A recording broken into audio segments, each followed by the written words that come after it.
Kia ora whānau, ko Navara Baka tōku ingoa, ko Kahuranaki me Taranaki oku maunga, ko Ngaruroro me Whanganui oku awa, ko Waipatu me Pākaraka oku marae, ko Ngā Rauru Kītahi me Ngā Tikanunu oku iwi, e noho ana ki te taikoura. Mauri ora.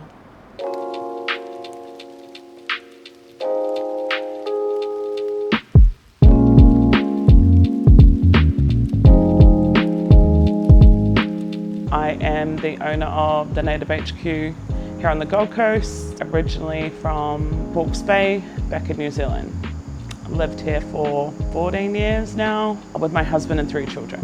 So what motivated us to start our own studio and how hard was it? We wanted a space that was comfortable for people of colour to come and create content. We were watching friends and whānau and brands that we loved hire different spaces and different people.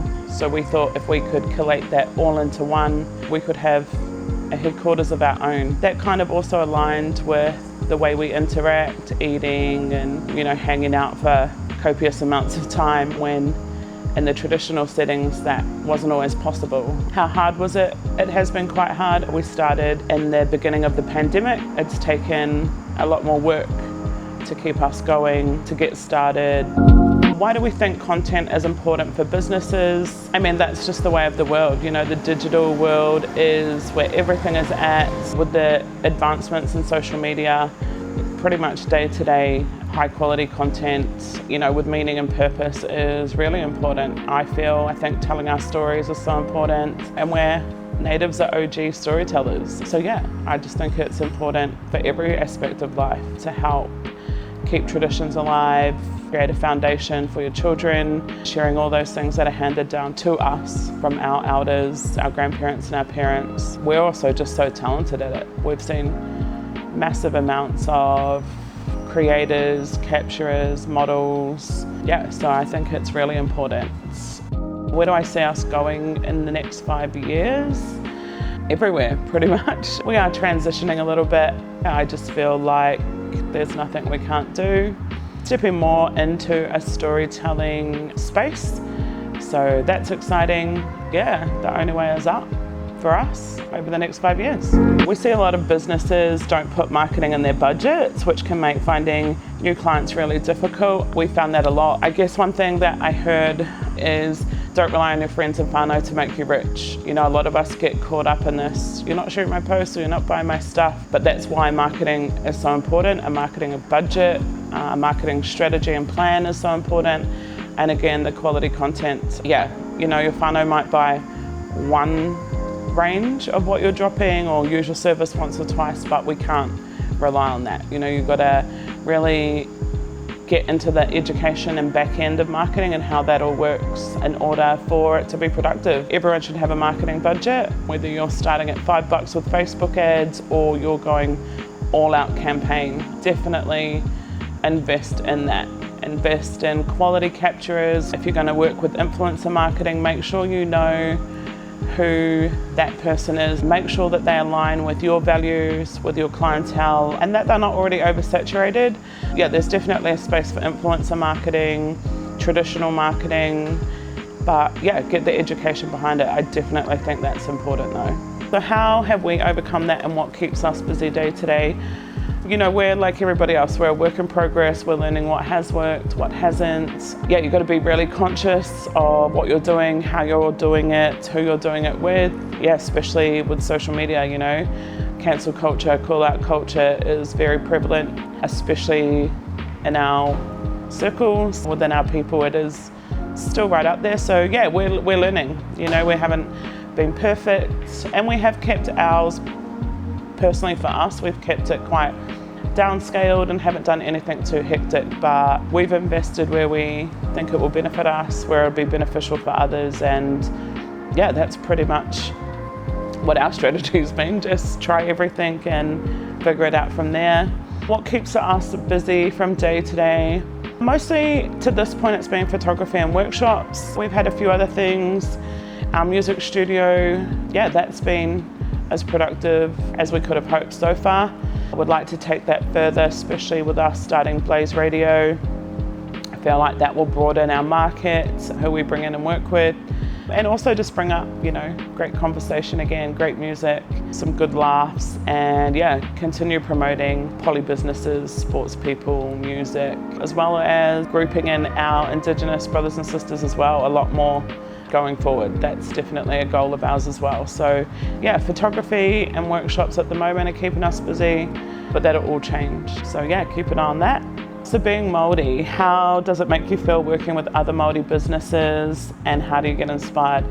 I love it. I love being with my people. I come from a big family, so when I moved over here, it was pretty much just my husband and I. That was a real driving force when we transitioned into running Native.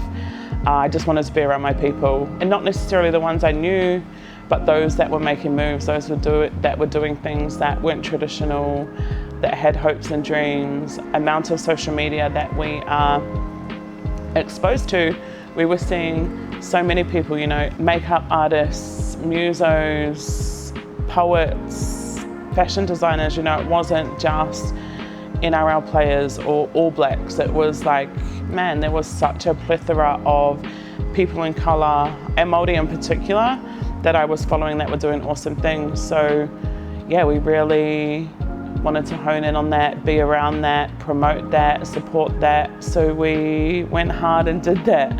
How do we get inspired? Pretty much been the same from the start, following everyone else's journeys, being surrounded by content creators quite a lot. That was really inspiring, watching everyone's hustle. What we found here at Native, me being of Ngāti Kahungunu descent, we seem to draw in all those people too. So finding people that were literally whānau that we'd never met before, that kept me inspired.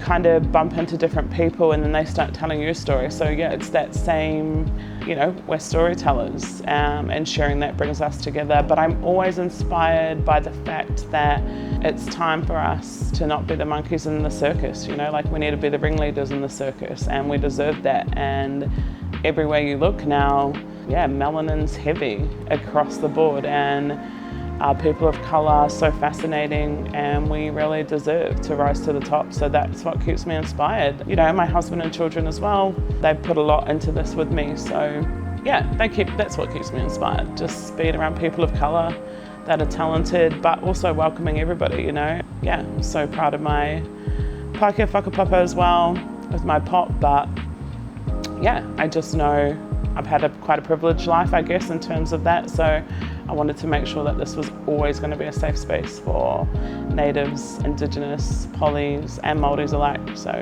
it's the people that keep me inspired. What advice would I give to others wanting to pursue creating a business? Do your research, man, do your research. Have your fundamentals down, know what your core values are, know what kind of standards you want to stick to, what your morals are. Have a mission statement, have goals, and I'm not talking about financial goals necessarily. I mean, that's important, it's definitely important, but where do you want to go with it? Where do you want to take it? Who do you want to reach? What's your story? For Native, it's always been having a safe, creative space for people of colour. Figure out your why, your real why. No goals too big, figure out the little steps as well. I know that, we all look at the long-term, bigger picture, but definitely have those small goals, Is it just to get out of your 9 to 5? Is it just to occupy your spare time? Really find your why. I mean, we've done it in a pandemic, which is crazy to me. Every day, I'm not sure if we're coming to work or if we're closing down. So be tenacious, be audacious, Everyone's always oh, the audacity, but sometimes you just have to have that. Branding, and you're gonna have to get out of your comfort zone. Get out of your comfort zone, educate, upskill, never be too proud to learn, to take on advice, help, support. And don't be afraid to fail. Man, we fail monthly, probably weekly, but just keep going. The tenacity, man. Be tenacious. Kia ora.